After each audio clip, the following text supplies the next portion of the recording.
Thank you very much. Thank you all for coming. Thank you, Professor Cheng, for the invitation.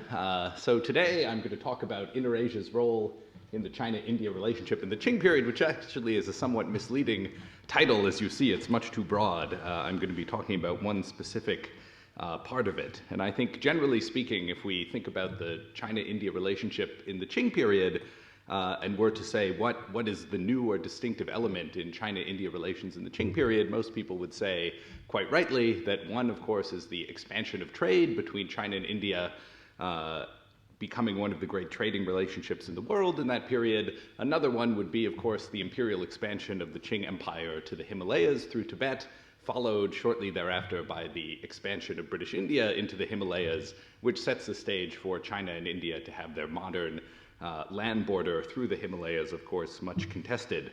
But today I'm not going to talk about so much the political dimension of things as another topic that's maybe largely uninfluenced by political shifts, and that is the somewhat mysterious question of the continued travel of Indian mendicants into the Qing Empire, specifically into China and Mongolia, and look at some cases that we have documented of this phenomena and try to put it into something of a larger context. Not many people have paid attention to the continued travel of Indian mendicants into the Qing Empire, and so there isn't a great deal of scholarship on the question, especially with regard to China and Mongolia, but I'll try to outline a few questions that I'll at least touch on in my talk today. So one is, who are these people? Why are they going into the Qing Empire? What's motivating them to travel all the way to China and Mongolia in some cases? Of course, there's the question of how were they understood by Chinese, Mongolian, Manchu observers once they got into the Qing Empire. There's the question of whether we should see them as traders, sort of small-scale peddlers in high-value objects, or are they coming for another purpose? Into the Qing Empire. There's the question of how did they travel, and there's the question of what is the larger political context in which they're moving, what factors are driving them and maybe preventing them later on from entering the Qing Empire. So let me just talk a little bit by way of context about who these people seem to have been. There's an extensive literature on the presence of people termed Gosains in India and in Tibet, and most of this literature notes that they had a significant economic role in addition to their religious activities and pilgrimages, going back to a pioneering article by Bernard Cohn in the early 1960s. One aspect of their relationship that many scholars have talked about in the past is that they frequented the Himalayas, and many of them entered Tibet. The presence of these Indian Gosains going into Tibet in the 17th and 18th century is well documented. One observer, George Bogle, says that the Panchen Lama in the 1770s had a retinue that included 150 of these Hindu Gosains in his headquarters. Later on, Samuel Turner claims that there were 300, quote, Hindus, Gosains, and Sannyazis, end quote, in the retinue of his successor as Panchen Lama in the 1780s. And so there's no question that quite a large number of Hindu mendicants are going into Tibet, some for pilgrimage, some for trade, and some probably to get the patronage that the Panchen Lamas were offering to these men at this time. Especially European observers have had a hard time characterizing who exactly these Gosains were. William Kirkpatrick, who was a British officer in the 1790s, traveling in this area, described them as, quote, at once devotees, beggars, soldiers, and merchants, and all aspects of this activity have been documented by historians. And so, generally speaking, with regard to the Qing Empire, these men often don't come across as individuals. Really, the only individual figure among the Gosains who has attracted an extensive degree of historical interest is one man, Purangir, who becomes an important diplomatic intermediary between the Qing Empire and British India, going back to the 1770s, and his career in that capacity continues in the 1780s, and he's sort of behind the scenes even in the early 1790s before he leaves the stage. So we know quite a bit about his diplomatic career. We also know that he had some degree of religious or pilgrimage interest in going into Tibet, and that he also had some sort of commercial interests, which are somewhat less well known.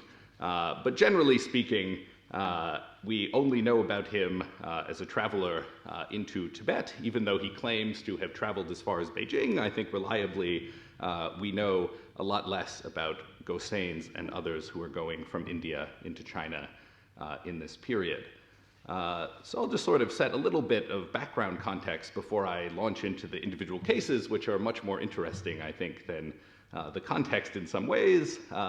If you were in Lhasa in this period in the 17th and 18th century and you wanted to continue onward into China or Mongolia, basically you would have two routes that you could follow. You could either continue going towards the east and enter through the Kham region of eastern Tibet into Sichuan province. Once you got into Sichuan province, you could travel within China, or you could continue sort of northwest, go through Amdo, Qinghai, come out in Gansu province, and then you could continue onward into Mongolia, or potentially go further to the east into northern China. And there's quite a bit of evidence, as we'll see, that the Gosains that I'll be talking about, the mendicants, are traveling both routes. I think one sort of unanswered question we have is if you wanted to travel overland from India into China in this period on foot, it's one thing to say that you can go along a certain route, which is true, but how do you support yourself? How do you move around? Certainly, you would think that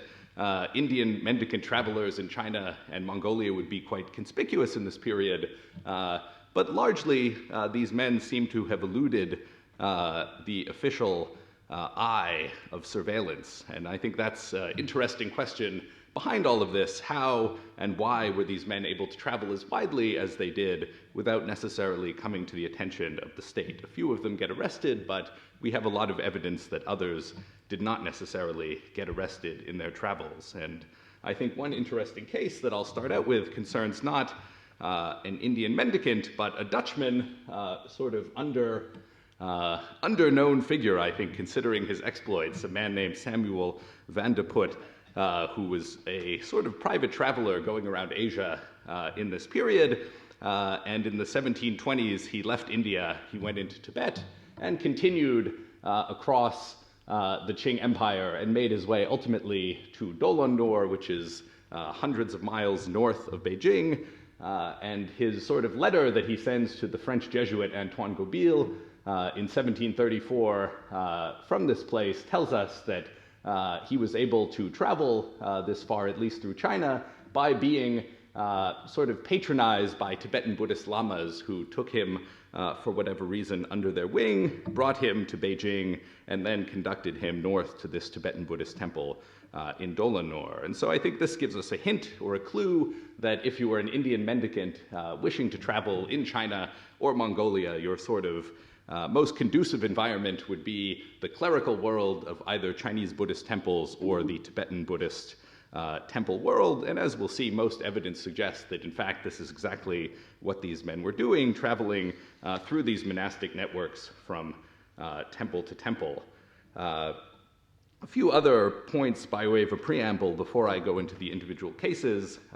One commonality that I'll talk about a bit more, especially in Chinese records about these men, is the recurrence of certain terms by which we can detect them, one of which is simply to describe them as sung, as Buddhist priests, and that, I think, is an important clue from the Chinese point of view as to how they were being interpreted and understood.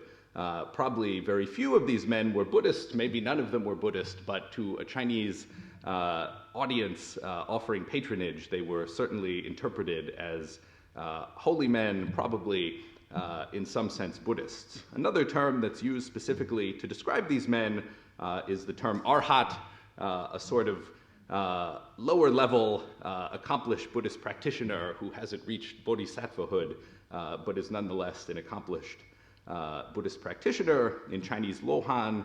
And I think this is also maybe a clue to how these men were understood, because there's a long artistic tradition in Chinese and Tibetan painting and statuary in Buddhist temples that often figures who have conspicuously, even stylized quote-unquote Indian characteristics were these arhat statues and paintings. So I think this is one lens through which their Chinese audience understood them, this artistic tradition, and maybe one of the reasons that these accounts are so consistent in using the term arhat to refer to these individuals. And finally, an interesting clue that recurs in many of these cases is that the homeland that these men are seen as coming from is the place known as Da Shitian, Great Western Heaven. This is a term for India, certainly, but a term for India that's really only found within the context of the sort of Indian mendicant traveler. You rarely encounter this term for India, Da Shitian, outside of the context of these Indian mendicant travelers. And that, I think, is another interesting question that we can ask ourselves and try to address. So without further ado, I'll sort of introduce a few of these cases, and we can look at the features of our records that sort of stand out from these cases. And I'll begin with the earliest that I found, an encounter that dates from 1613, Yuan Zhongdao traveling through China, keeping a diary of his travels, and when he's in Huguang province in the late Ming, he says, I reached this temple and I met a man from Great Shitian. He could speak Chinese. And this is, again, another very interesting recurrent feature of many of these accounts, is that the Indian mendicants identified, to a greater or lesser extent, are described as being able to speak Chinese in most cases. In one case, the person says, he could speak Chinese. I couldn't understand him very well because his Chinese was not very good, but in most cases, people are very impressed by the level of Chinese attained by these mendicant travelers. And so he says he had come from his home country to China. His journey had taken 8 years. He had once gone to Beijing and emerged from meditation. I think that's what's meant by this term. Let's see, Chuguan, although I could be corrected on that point. And he's given this sort of embroidered cassock by the Empress Dowager Cixang, the mother of the emperor at that time, the Wanli emperor. And so here we have a number of themes: a long journey, able to speak Chinese, described as a monk, and getting some kind of patronage, both from presumably the temple he's staying in, but also from the Empress Dowager. And this is, again, something that we see in a few other cases, that these men are being patronized by one or more high-ranking officials. There's another very interesting early account.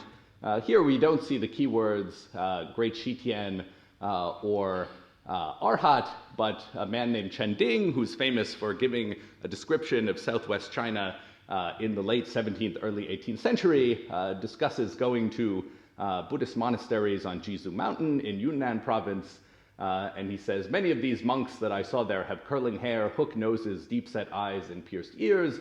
These are the arhats seen in the past begging food in Wutaishan, Beijing, and in Jiangsu, Zhejiang, Fujian, and Guangdong. They are very well-versed in Chinese. So again, when he encounters these men in Yunnan, they're sort of familiar to him as a type. He's not shocked necessarily to see them there. The third case that I think is especially interesting, pardon the small print here, but this is a high official named Zhang Pengge. He's sent on a mission that's supposed to go negotiate with the Russians. It's an abortive mission because of unrest in Mongolia. He's forced to turn around, but nonetheless, while traveling through Mongolia, he encounters a group of people, and he says, we encountered several Fan, which could mean Tibetan or foreign. Here I think it probably means foreign monks. Their visages resembled arhats. Their bodies and bones were flexible. They could put their feet on their heads and put their heads through their armpits, and they sat cross-legged like arhats. One of them could speak Chinese and said he was a man from Great Shitian.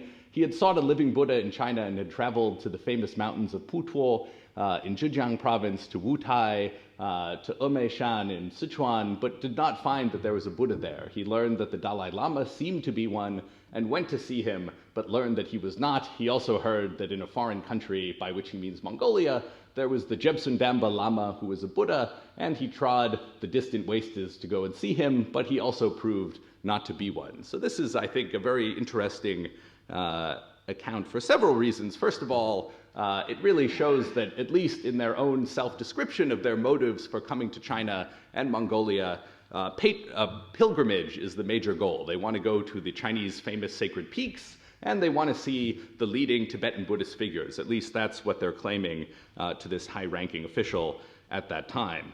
And so the other interesting thing is this is the only Chinese account of an Indian mendicant specifically in Mongolia. Most of the other references to these men are in other languages. And I think this is proof that the same people are going to both Mongolia and to China. And he uses the familiar vocabulary of Arhat and Great Western Heaven to describe those in Mongolia, just as those terms are used to describe the people who are in China at the same time.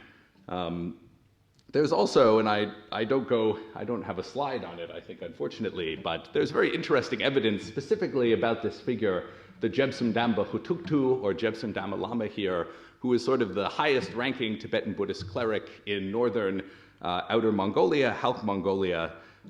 He's born in 1635, and in Mongolian accounts, and many of these Mongolian accounts have very explicitly kind of legendary religious overtones, suggests that when he was born, an Indian mendicant mysteriously appeared and then disappeared quickly thereafter. There's another Mongolian language account that says that later in his life he was visited by two Indian mendicants who came to him asking the way to a place called Shambhala, a sort of mythical Buddhist kingdom in the north, and one of these two men foolishly didn't listen to him and ended up dying, but the other one listened to him and took him as a teacher and spent the rest of his life as an Indian living in the retinue of this Jebsum Damba Hutuktu. And I think while every individual Mongolian account, you could argue, has legendary aspects to it that maybe we can't take entirely at face value, I think there is pretty clear evidence that a number of Tibetan Buddhist, Indian mendicants are making their way to northern Mongolia to see this figure for reasons we could talk about. And for those not inclined to listen to Mongolian or Chinese evidence, we have the account of the Scottish traveler John Bell, who travels through Selenginsk on his way from Russia to China as part of a diplomatic mission in 1720, and he says, "Lo and behold, there I was in the northernmost part of Mongolia, and I see this man, he's buying fish from children who are fishing and then setting the fish back in the river, and I perceived by his dress and the streak of saffron on his forehead that he was one of the Brahmins from India. He seemed much pleased. He could learn a bit of Russian, spoke some Portuguese, talked about his travels, said that he had been to Madras, to Chennai, that it belonged to the English. And he said he came to this country in company with some others of his countrymen on a pilgrimage in order to pay their devotions to the Jebsum Damba Hutuktu and the Dalai Lama, and he talks about the hardship of his journey." So I think there's very clear evidence that for whatever reason, a number of Indian mendicants are traveling on the major pilgrimage circuits of the Tibetan Buddhist world, going to see the Panchen Lama, Dalai Lama, and continuing on into Mongolia, where they're encountered by Scotsmen, Chinese, and Mongols. Let's see here. There's also a great deal of evidence about the Kham region, in particular Dajianlu, the sort of major trading mart on the border between Sichuan and Tibet. And there's a very interesting case that I don't have up here in the slides, but essentially a group of men who are described as arhats come to be arrested as far away as Guangdong province, just to the north of Canton.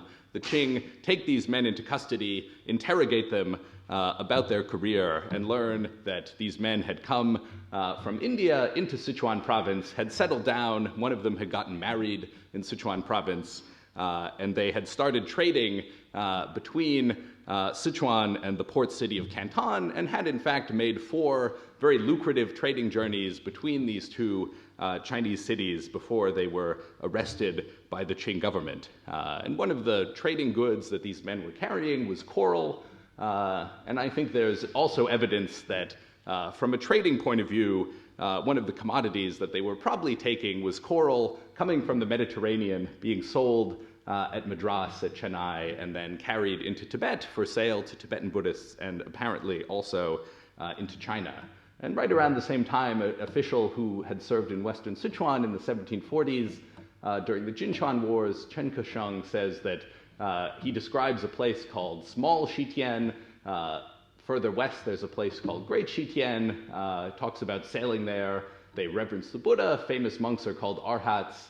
And there are those who come to Dajianlu to trade in corals and pearls. And so here again, and he says at the end that he personally inquired of these men, and this is what they said. So I think, again, that could be taken as evidence that he's speaking to them in Chinese and writing down what they're telling him, would be my interpretation of this particular passage.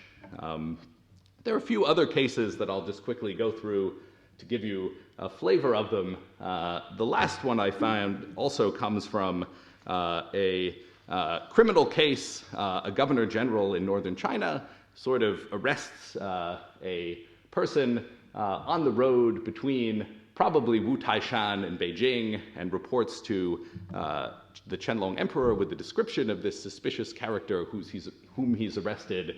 And the edict of the Qianlong emperor writes back and says, based on what you're describing here, this is someone known as an Acharya Lama, that is to say a mendicant monk from Greater India. There are several of these lamas currently in Beijing, resident in the Shuanglin temple. Because the said governor general did not understand his words of writing, he did not know his origins. And now this man has been sent to Beijing to the Li Fanyuan government agency, who will sort out his situation. So I think this is clear evidence as well that the Qianlong emperor is certainly familiar with this type of Indian mendicant coming to Beijing, living there in temples. And the fact that Qianlong here is using the term Acharya Lama, which is used in Tibetan and Mongolian for these men, rather than the more common Chinese words, I think suggests that the Qianlong emperor's own contact with these men or knowledge of these men is being mediated through a Tibetan Buddhist environment, which is probably what we would expect. And I think, again, for those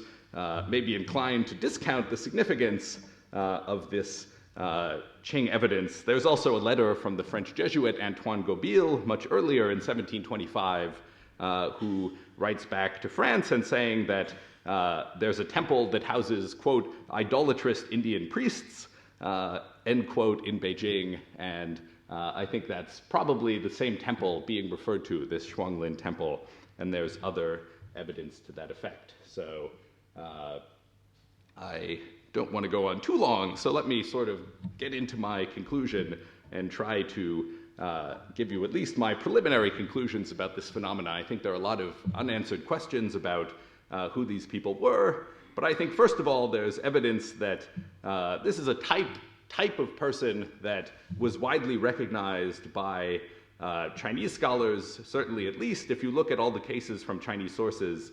At least 80% of these Chinese sources describing these men, admittedly a relatively small sample size of 10, but 8 of the 10 use the term Great Shitian to describe these men. And these are sources written over 2 centuries in different parts of China. So I think there was a concept among Chinese observers at that time that there was a type of person coming from Great Shitian who could be described as an arhat. As I argued, I think the idea that these men are arhats is to some extent a Chinese projection onto them based on the Chinese understanding of who an arhat is. But at the same time, I think we should also take into account the fact that many of these men were described as themselves speaking Chinese, able to talk themselves about where they were coming from.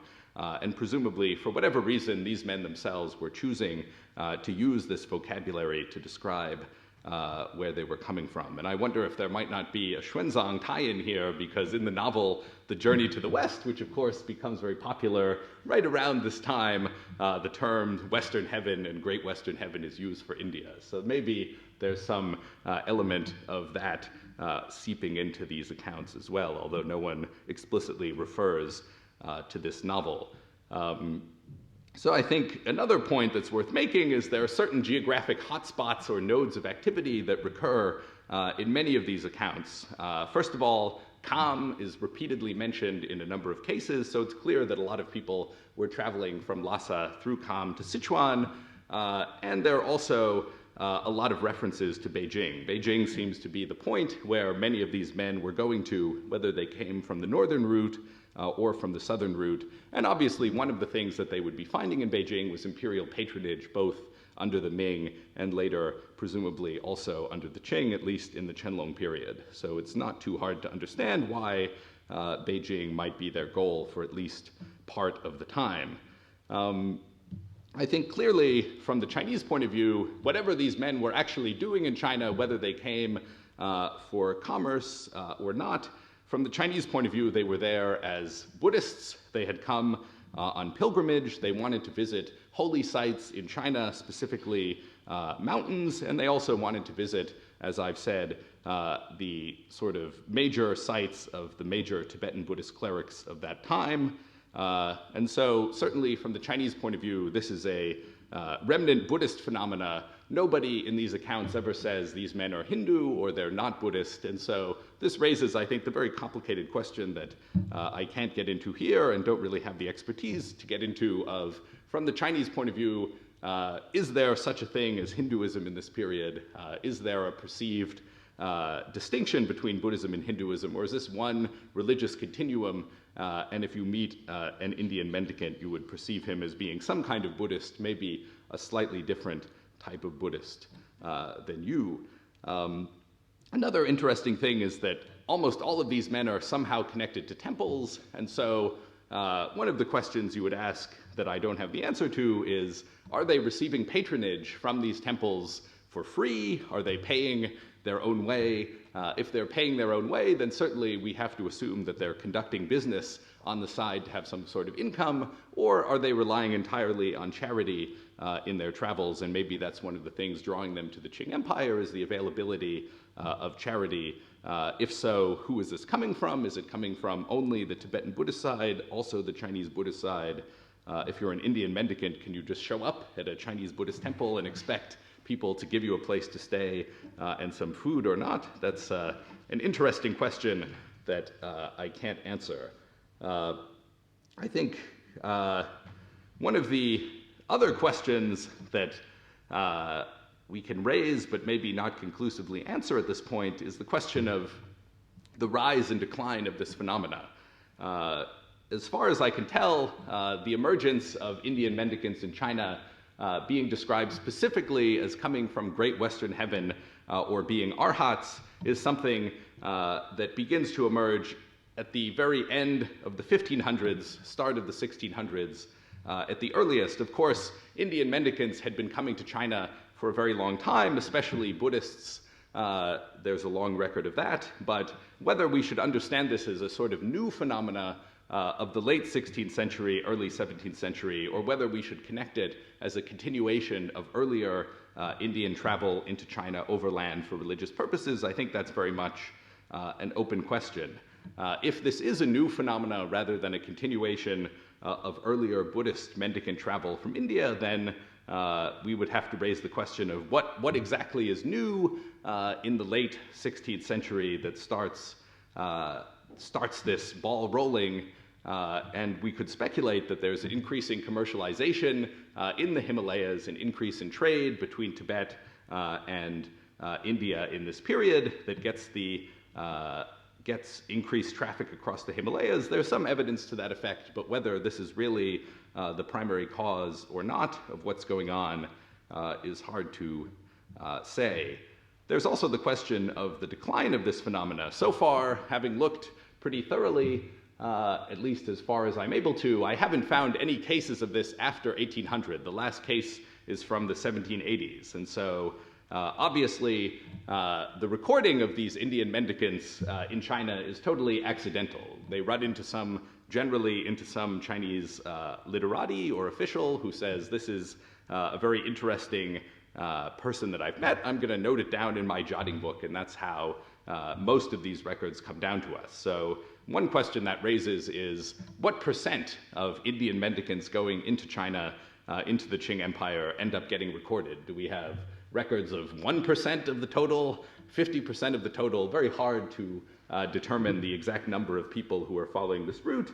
And also, of course, the fact that nobody's writing down records about them doesn't necessarily mean that they're no longer traveling, but I think the fact that there are no records of this type after 1800 is very suggestive that, in fact, Indian mendicants who were going pretty regularly in the 17th, 18th century, for some reason around 1800, stopped doing this. And maybe this is one of the reasons why this phenomena was not well understood by scholars in the 19th century and 20th century. So if we accept that something changes around 1800, we can speculate quite a bit about what reasons might have caused it, and I think there are many potential reasons, each of which has a certain plausibility, but also some objections could be raised. So for example, the East India Company launches a campaign in the 1700s, late 1700s, against specifically armed Gosains in Bengal, who they see as a menace to society that they want to get rid of.